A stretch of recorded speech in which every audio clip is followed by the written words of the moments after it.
Sir आपका sound कम आ रहा है। साउंड कम आ रहा है? यस सर, अभी? अभी ठीक है सर। अच्छा, ठीक।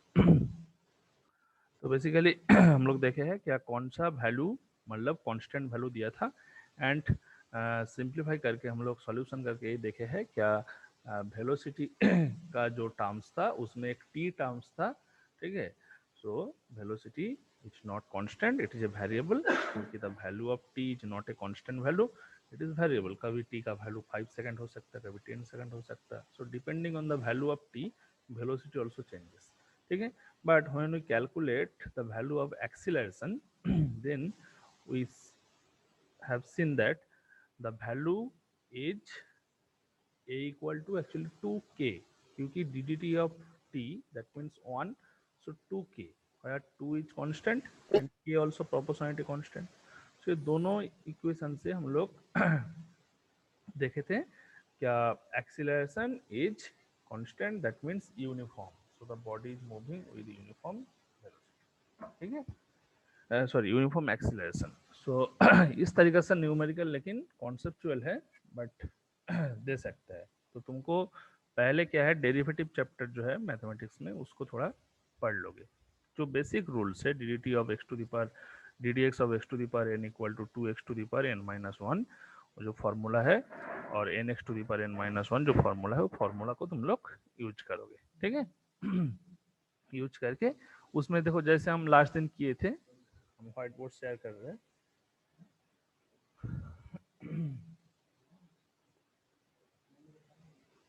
हाँ, जैसे हम व्हाइट बोर्ड शेयर किए हैं, देखो इक्वेशन क्या था, इक्वेशन था डिस्टेंस और displacement, that is X equal to X is क्या था, X is directly proportional to T square, है ना।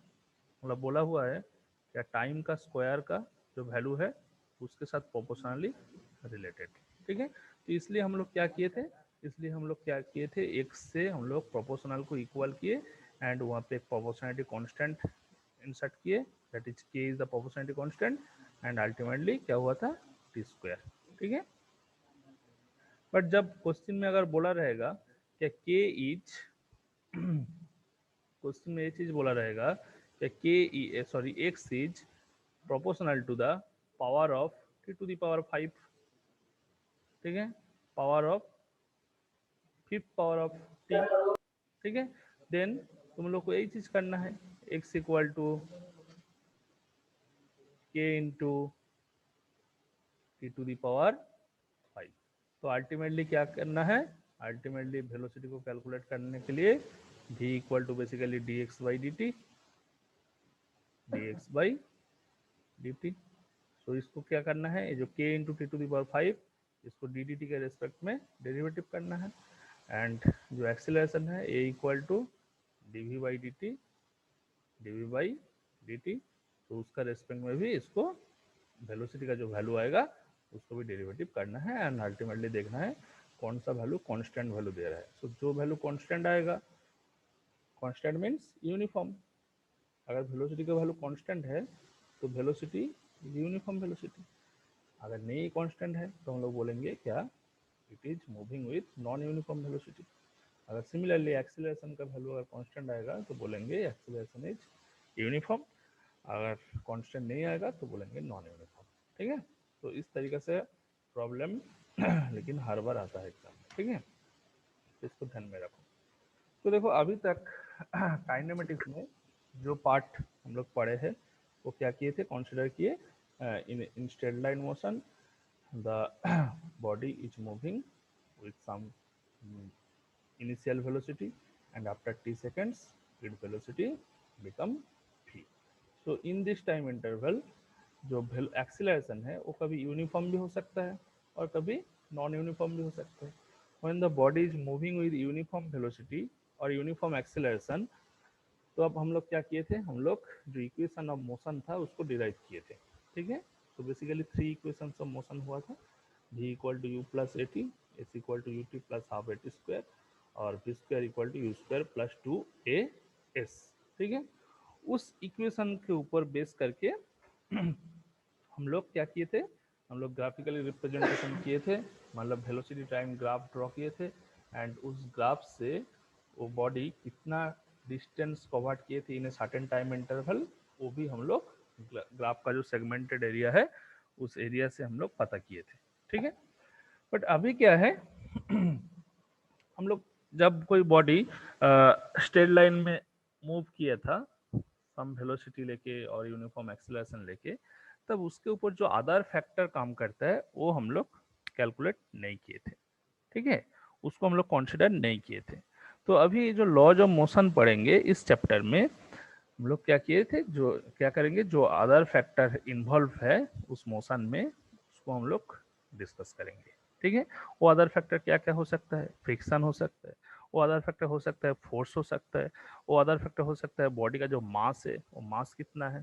ठीक है, वो फैक्टर क्या हो सकता है, वो फैक्टर हो सकता है तुम्हारा इनर्शिया हो सकता है। ठीक है, तो due to this factor motion का कुछ इफेक्ट पड़ेगा या नहीं पड़ेगा। अगर कोई body in straight line move करेगा तो देखते हैं due to some external factor the motion is affected और नॉट। ठीक है, सो in this chapter actually we want to seek the reason that causes the motion of the bodies and that opposes the motion of the body. That means whether the body is moving from rest position or whether the body is uh, at rest position, reaches at rest position when it is in motion. ठीक है, ये दो topic आज हम लोग discuss करेंगे। तो सबसे पहले इस चैप्टर में हम लोग यही बोलेंगे, जब क्या काइनेमेटिक्स चैप्टर में हम लोग डिस्क्राइब किए थे the motion in a straight line with uniform acceleration. ठीक है, and here we have to consider two factors. First क्या है, what is the mass of the body, and second क्या है, फोर्स। ठीक है, तो दो फैक्टर क्या है, टू फैक्टर्स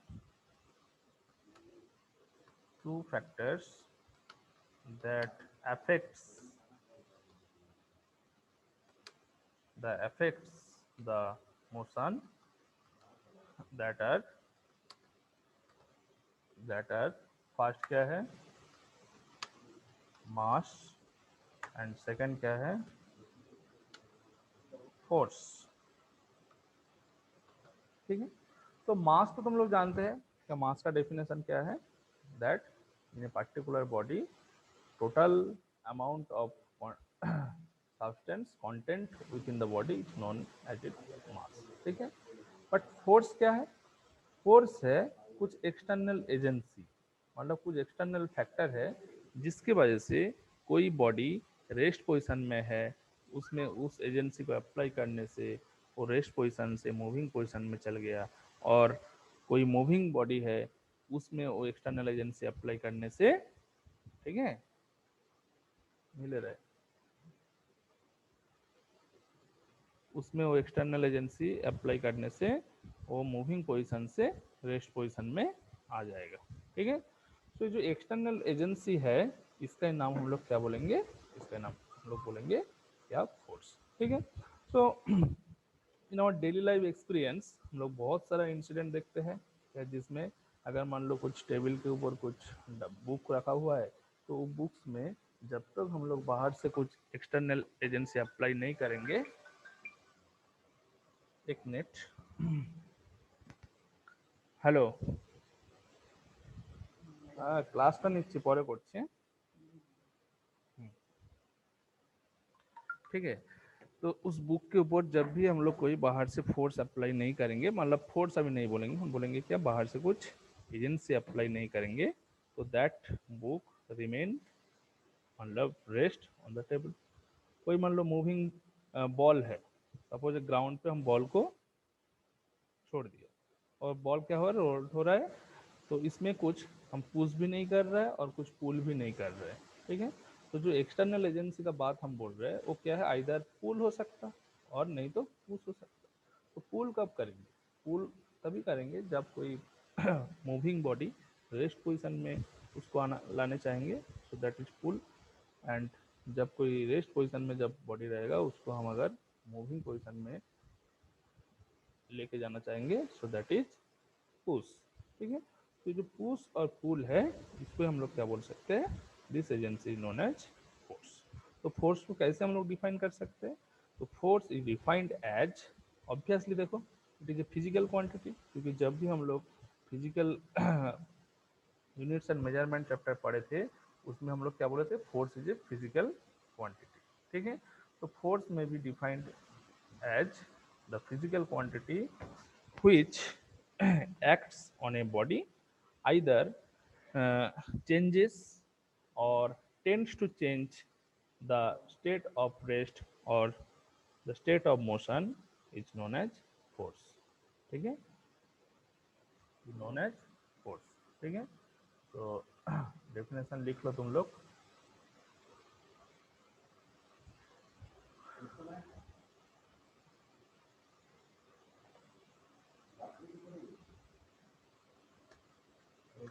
ठीक है, it is defined as the external agency,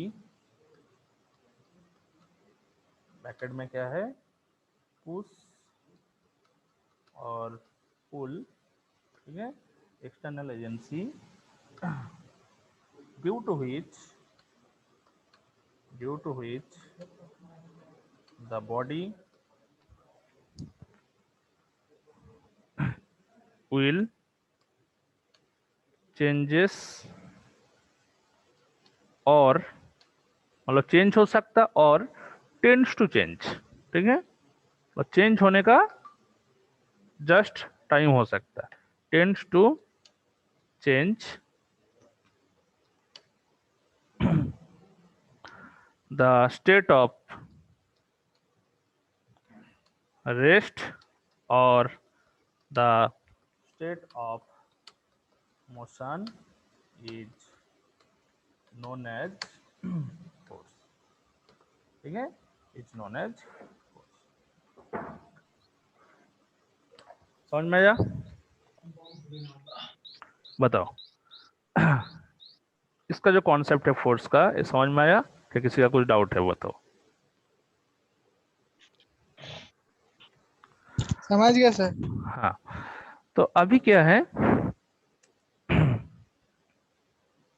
जब मान लो फोर्स का डिफरेंट टाइप्स ऑफ क्लासिफिकेशन हम लोग पढ़े थे, जब हम लोग ग्रेविटेशन चैप्टर पढ़े उसमें देखे हैं क्या, each and every body on the earth surface is attracted towards the center of the earth।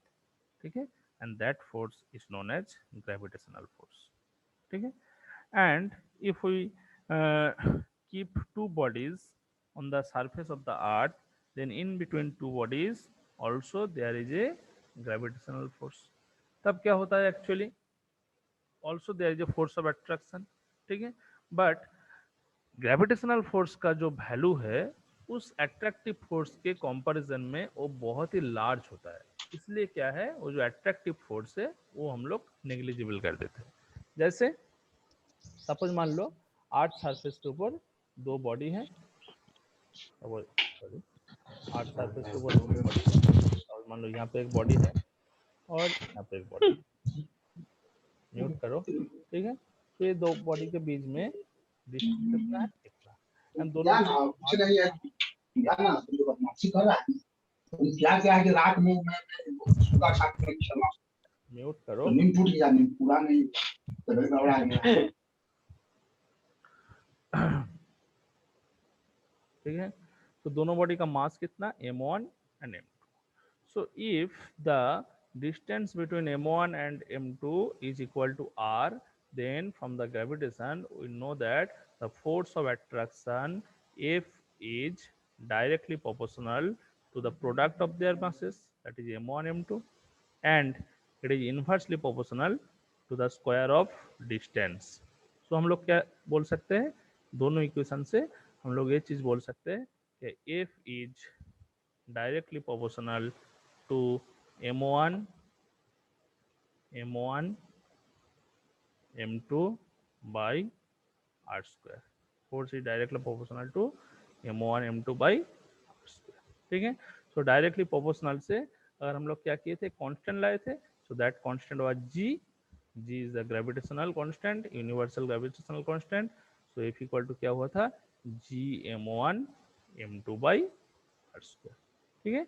So if we consider that the body is on the earth surface and we have to calculate the force of attraction between the earth and the body, then as the mass of the earth is very large compared to this ball, ठीक है, और compared to this body, then the force of attraction between earth and this body is very larger than the force of attraction in between two bodies, that is m1 and m2। इसलिए earth surface में जो भी body है और जो भी human है वो क्या है, रेस्ट पोजीशन में है। अदरवाइज क्या होता, अदरवाइज मतलब क्या होता, अदरवाइज मतलब हर ऑब्जेक्ट और ह्यूमन बॉडी जो है वो क्या है, एक जगह से दूसरे जगह पे मूव करते रहता है हर टाइम, ठीक है। बट ऐसा तो नहीं होता है, हम लोग तो एक जगह पे अगर बैठे हैं खड़े हैं तो एक ही जगह पे है। नहीं तो अगर हम लोग क्या होता है, नहीं तो हम लोग क्या, हम लोग इधर उधर भागते रहते हैं, ठीक है। बट ऐसा नहीं होता है। तो इसलिए इसका रीजन क्या है, क्या the Earth gravitational attraction is much greater than the attractive force in between two bodies having different mass, that is m1 and m2, ठीक है। इसके बाद another एक important term है that is obviously related to the mass of the body, so that is known as inertia। so inertia means inherent property, किसी body का inherent property, inherent means उसका अंदर का प्रॉपर्टी। जैसे हम लोग बोलते हैं ना, सपोज कोई स्टूडेंट को देख के नहीं लगता है क्या वो स्टूडेंट उतना टैलेंटेड है, बट उसके अंदर इतना कुछ टैलेंट है क्या वो कुछ भी टाइम में कुछ एक्सप्रेस कर सकते हैं, ठीक है। तो that talent is known as inherent talent, ठीक है। So inherent property means the property of somebody which cannot मतलब ओपनली एक्सप्रेस, ठीक है। सो जब हम लोग इनर्शिया का बात करेंगे, that is conceptual of inertia और कॉन्सेप्ट ऑफ इनर्शिया, देन क्या किए हम लोग, कुछ बॉडी के ऊपर फोर्स अप्लाई नहीं किए हैं, ठीक है, बट द रेस्ट बॉडी हमेशा क्या है, रेस्ट पोजिशन में रहता है, and the moving body which move with the straight line with some uniform acceleration or with some uniform velocity, ठीक है। so that is the reason for inertia। so inertia क्या है actually, inertia it is the inherent property of the body which opposes the change of its state, its motion, or which opposes the change of its state of rest. अगर कोई body rest पे चढ़ना चाहेगा तो उसके against में हम force apply नहीं किए, बाहर से कुछ एक्सटर्नल एजेंसी अप्लाई नहीं किए, बट स्टिल वो बॉडी क्या है, रेस्ट पोजीशन में ही है, वो कभी मोशन पे नहीं आएगा। मतलब क्या है, उसका कुछ इनहेरेंट प्रॉपर्टी है एंड जिसके वजह से वो मूविंग पोजीशन में जाने का मतलब अपोज कर रहा है, उसको मूविंग पोजीशन में जाने का अपोज कर रहा है। So that is the inertia।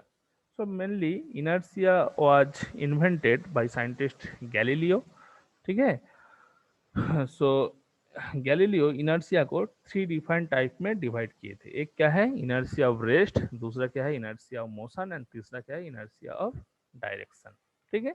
सो एक एक करके हम लोग, और इनर्शिया को समझने के लिए गैलीलियो कुछ एक्सपेरिमेंट भी किए थे, तो हम लोग एक एक करके उसको डिस्कस करेंगे, ठीक है। सो गैलीलियोज एक्सपीरियंस क्या किस टाइप का था, उसका कुछ कॉन्सेप्ट दिया था, उस एक्सपेरिमेंट से ही पता चलता है क्या, जब कोई बाहर का एक्सटर्नल एजेंसी नहीं रहता है, कोई फोर्स मतलब कोई बॉडी के ऊपर अप्लाई नहीं होता है, then due to the inherent property, ठीक है, the body which opposes any change in its state of rest or any change in its states of uniform motion, ठीक है। और नेक्स्ट टॉपिक हम लोग लिखते जाओ, लेकिन बहुत इंपॉर्टेंट चैप्टर है, और जहाँ पे समझ में नहीं आएगा पूछोगे। Concept of inertia. क्या है? Concept of inertia. ठीक है, this is the topic. So first of all we define inertia. Yeah, it is defined as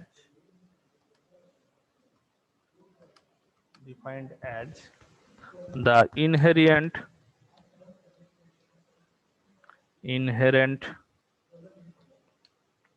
property of the body which opposes any changes in its state of rest or state of uniform motion. ठीक है, state of uniform motion, तो इसको हम लोग क्या बोलते हैं? Inertia. तो अभी गैलीलियो कुछ एक्सपेरिमेंट किया एंड वो एक्सपेरिमेंट हम लोग अभी डिस्कस करेंगे। तो गैलीलियो क्या एक्सपेरिमेंट किया? गैलीलियो एक बॉल लिया और क्या लिया? दो इंक्लाइंड प्लेन लिया। ठीक है, दोनों प्लेन लिया और वो क्या किया? उस प्लेन को मतलब top of that inclined plane वो रिलीज किया। तो क्या किया? इस टाइप का देखो। सो यहाँ पे हम हेडिंग लिख देते हैं Galileo experiment. Galileo experiment, okay, Galileo experiment. So किस टाइप का था? ठीक है, सो ऐसा एक इंक्लाइन लिया, sorry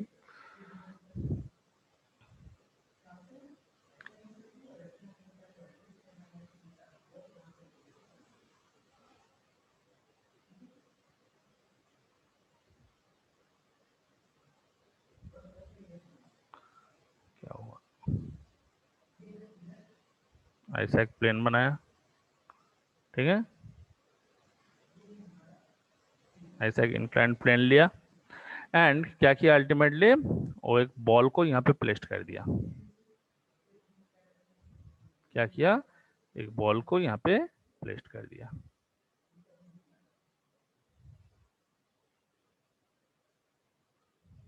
this is a ball. ठीक है, एंड इस बॉल को यहाँ पे प्लेस कर दिया। सो बॉल क्या करेगा? अलोंग दिस इंक्लाइंड प्लेन वो बॉल इधर मूव करेगा। किस डायरेक्शन में मूव करेगा? इस डायरेक्शन में मूव करेगा। ठीक है, इस डायरेक्शन में मूव करते जाएगा एंड जैसे वो बॉल को जो इंक्लाइंड प्लेन का टॉप पोजीशन में है, टॉप पोजीशन से वो रिलीज किया, the velocity goes on increasing. Velocity क्या होगा? धीरे धीरे इंक्रीज होते जाएगा and the body reaches at the ground position. ठीक है, बट वो सेम बॉल लेके जब अनदर इंक्लाइंड प्लेन में वो बॉल को क्या किया? थ्रो किया। थ्रो किया मीन्स किस डायरेक्शन में? Along the direction of the inclined plane, then the velocity goes on. क्या होगा अल्टीमेटली? अगर हम नीचे से कोई बॉल को ऊपर फेंकेंगे, मान लो along this inclined, so velocity of that ball will goes on decreasing and ultimately, हाँ, देन अल्टीमेटली क्या होगा? एट ए सर्टेन पोजीशन में वो वेलोसिटी जीरो हो जाएगा। Then the body will comes back along the inclined. ठीक है, सो एक्चुअली हम लोग ड्रॉ करके दिखाता है। So here the inclined plane, sorry,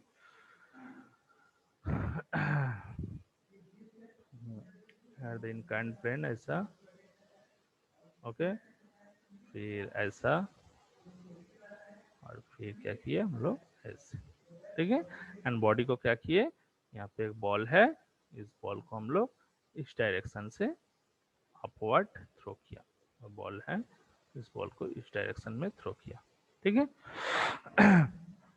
तो यहाँ से क्या कैलकुलेट हुआ, यहाँ से यही कॉन्सेप्ट हुआ क्या, जब ball is moving downwards then the velocity will increase, and if the ball is moving upwards along the inclined then velocity decreasing, and finally the ball stops, that means velocity become 0.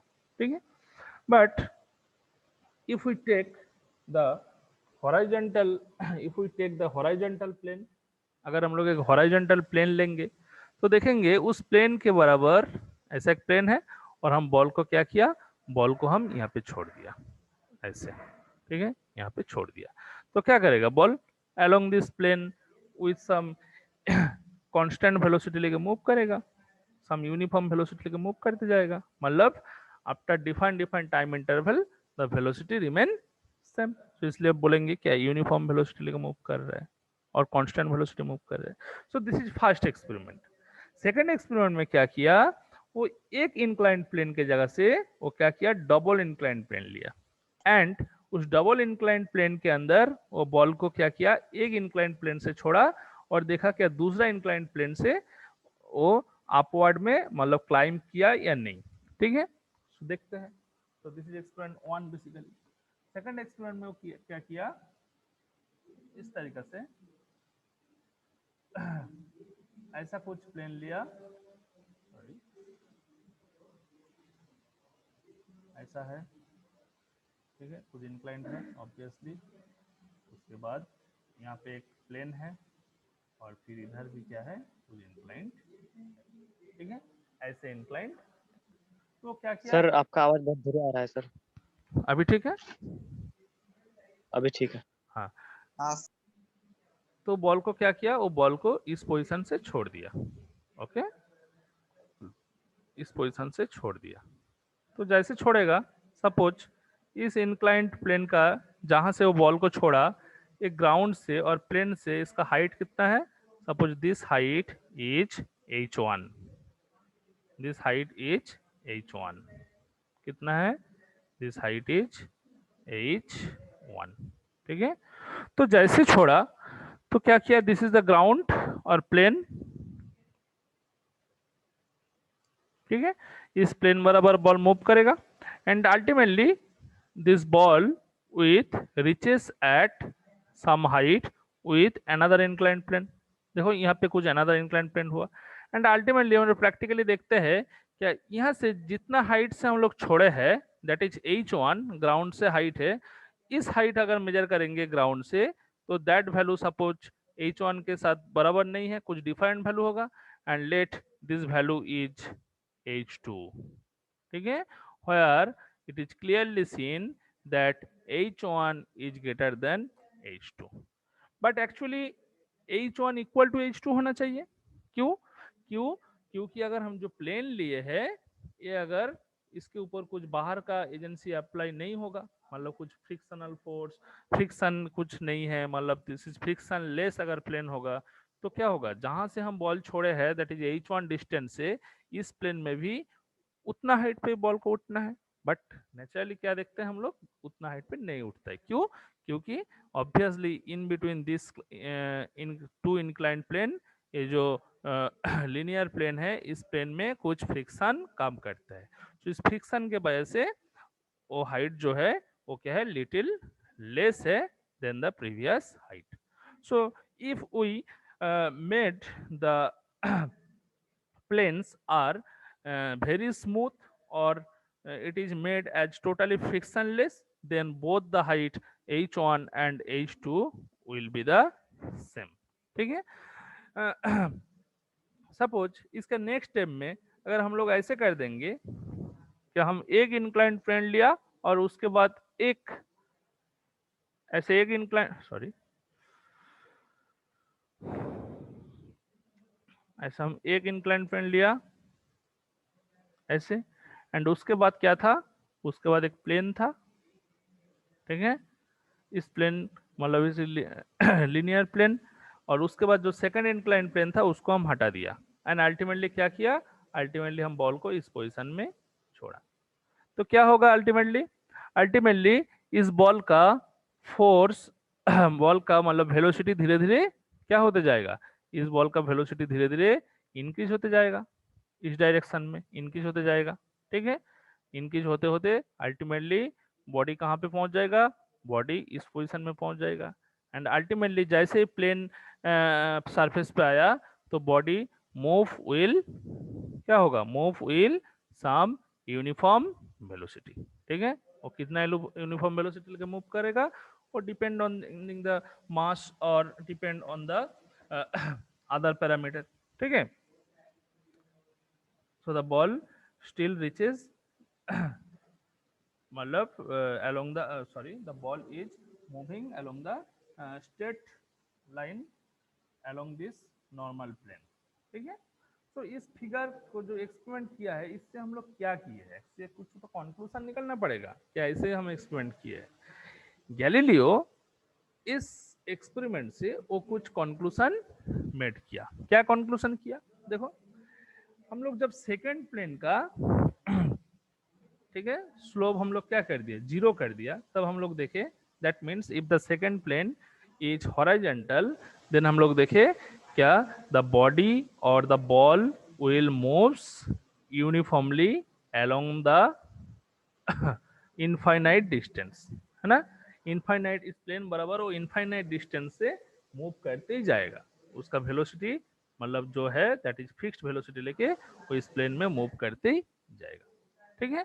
So that means the motion will never stop. That means the motion will never end. ठीक है।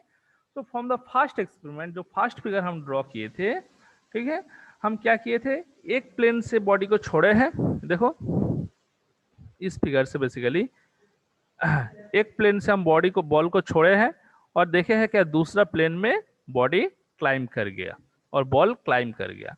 सो इसका मतलब क्या है, इसका मतलब है हम बाहर से कुछ तो फोर्स अप्लाई नहीं किए हैं, ठीक है।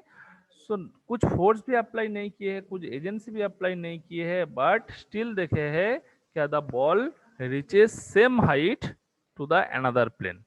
दैट मीन्स हम बाहर से कुछ फोर्स अप्लाई नहीं किए हैं, मतलब when there is no external force to keep the body with uniform motion. Uniform motion अगर होगा तो इसी से तो हम बोल सकते हैं कि दोनों हाइट h1 और h2 का वैल्यू सेम होगा, दोनों हाइट बेसिकली सेम है।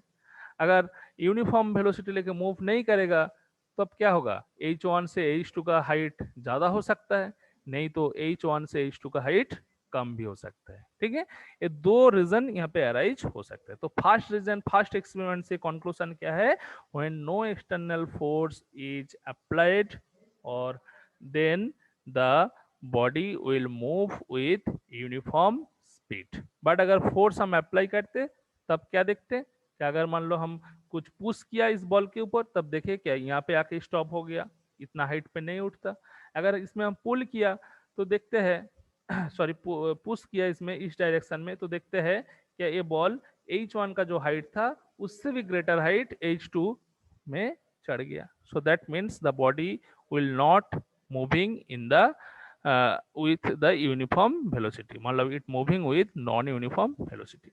सेकंड जो फिगर है, सेकंड फिगर से हम लोग क्या किए, क्या कंक्लूजन ड्रॉ कर सकते हैं, देखो सेकंड फिगर में हम क्या ड्रॉ किए, द स्टेट ऑफ रेस्ट और state of motion with constant velocity are equivalent because there is no external force is required for these states, ठीक है।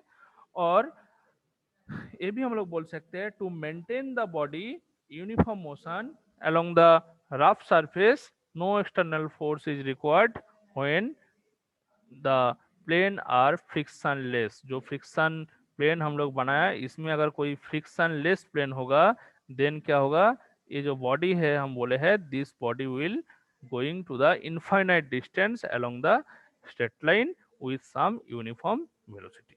तो ये कुछ कंक्लूजन ड्रॉ किए हैं, इस कंक्लूजन से बेसिकली मतलब इनर्शिया का कॉन्सेप्ट हम लोग इसको मतलब इनर्शिया का कॉन्सेप्ट हम लोग ड्रॉ कर सकते हैं। कैसे इनर्शिया कॉन्सेप्ट है, मतलब बाहर से हम फोर्स अप्लाई नहीं किया तो देखो यहाँ पे जो h1 हाइट है यहाँ पे भी h2 हाइट दोनों बराबर हो गया अगर टोटली फ्रिक्शनलेस और स्मूथ सरफेस होगा। बट बाहर से कुछ फोर्स हम अप्लाई किया उसके वजह से क्या हुआ, दोनों हाइट सेम नहीं हुआ, ठीक है। That is h1 is greater than is not equal to H2। But अगर फ्रिक्शनलेस होगा तब दोनों वैल्यू सेम होगा। एंड इफ बाहर से कुछ एक्सटर्नल एजेंसी हम लोग अप्लाई नहीं करेंगे, then the body will move the क्या straight line with some uniform velocity and it moves with infinite distance। ठीक है, infinite। हेलो सर, हाँ, अटेंडेंस हो गया? अटेंडेंस कोई ले लो तो, कोई एकदम स्क्रीनशॉट ले लो तो पूरा और हमको भेजो। सर रिज्वाइन करना है। हाँ, रिज्वाइन करो और अटेंडेंस भेजो। कुछ देखे नहीं है। Hello sir. हाँ, सर यदि जो फिगर वन में जो आप ड्रॉ किए हैं वो यदि फ्रिक्शनलेस हो और H1 हाइट से हम किसी बॉडी को छोड़ें हाँ, और वो H2 हाइट तक जाए और H1 H2 इक्वल हो, तो फिर तो सर वो H2 हाइट से फिर नीचे आके H1 हाइट तक पहुंचेगा। हाँ, मतलब क्या है, the motion will be continuous, है ना। सर वो लाइफ टाइम के लिए सब चलता रहेगा वैसा। अगर बाहर से कुछ एक्सटर्नल एजेंसी हम लोग अप्लाई नहीं करेंगे, बट इसके बाद भी हम लोग कुछ रीजन आ रहा है, ठीक है। मतलब एक्चुअली गैलीलियो क्या बोला, गैलीलियो बोला है क्या, ए इनडिफिनाइट टाइम से एक प्रोसेस कंटिन्यूअस चलता रहेगा जब बाहर से कुछ फोर्स हम लोग अप्लाई नहीं करेंगे। बट उसके बाद ही तो तुम्हारा न्यूटन्स कुछ लॉ अप्लाई किया, ठीक है। So that due to that law obviously the motion will stop after certain time. Okay, मतलब सर यदि फ्रिक्शनलेस होने के बावजूद भी रुकेगा। ऑब्वियसली, ठीक है।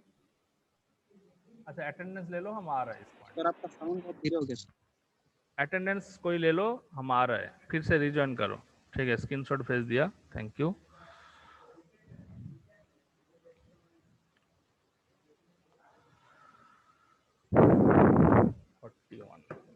ठीक है, अच्छा, जैसे क्वेश्चन किया, गुड क्वेश्चन।